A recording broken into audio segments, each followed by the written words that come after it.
Hey, fellas, I want to get on and read something to you that I wrote today, and it concludes the last two videos that I talked about, the reason why we do what we do.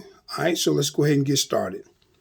How many of you had the chance to listen to yesterday's daily chronological reading of the Word?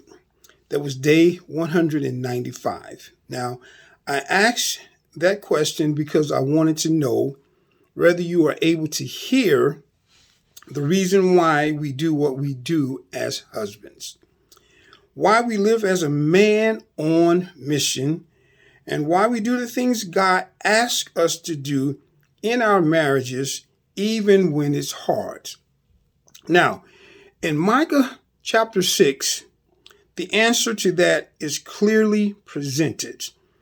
As you listen to yesterday's reading, if you got a chance to do so, I wanted to know if you were able to hear it. Now, if you didn't get a chance to listen to it or read it, please do so as soon as possible so you can see if you can hear the answer. But of course, I'm going to give that answer in today's video. But that was day 195.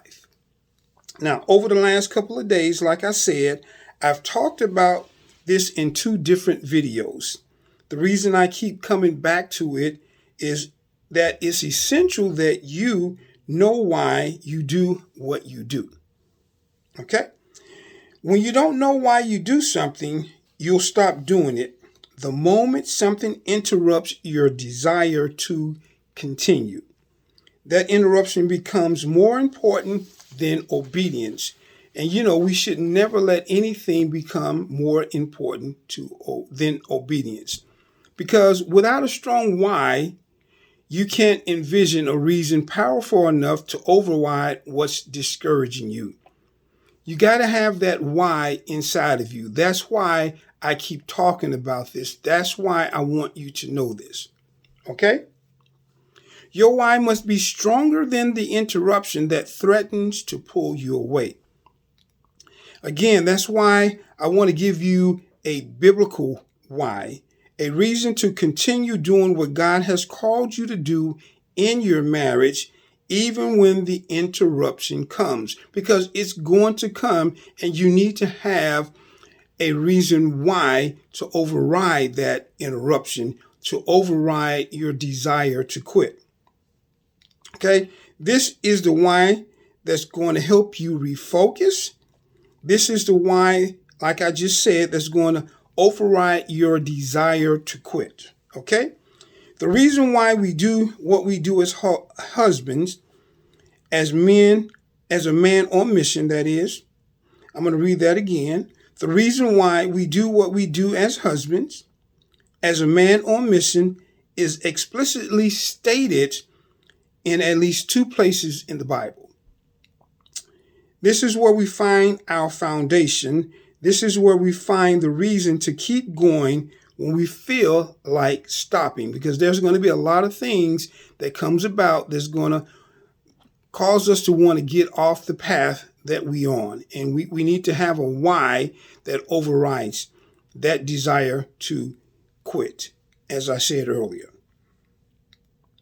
We see clearly in Ecclesiastes 12:13 and in Micah 6:8 what this why is. Together, these verses gives us the mission. They remind us that we do what we do because God asks us to, and because we desire to please God. And if pleasing God does not override our desire to quit, if honoring Him is not stronger than the interruption, then when the road gets tough, fellas, when discouragement and disappointment shows up, when resistance comes, we're going to stop. We're going to give up. That's why we need a why. But when our mission is rooted in obedience to God, when our why is anchored in His word, and when our why is anchored in His promises, we remain faithful even when it costs us. That is the mission. That is the mission of a man on mission. We do this to please God. We do this to bring him glory. We do this because God asked us to. And that's our why, fellas. If that why is not good enough, then you got to ask yourself, why isn't that why good enough?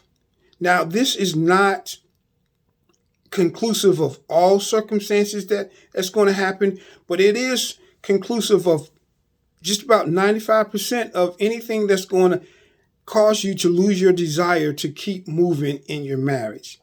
So I want you to take on this why as a man on mission, as a man in the Intentional Husband Fellowship, because that's what we want to do. We want to have a why, because when trouble comes, we need to be able to have that why hidden in our heart, ready to use so that we can refocus, regroup, and get back on the path. All right, fellas, until next time, y'all take care. Bye-bye.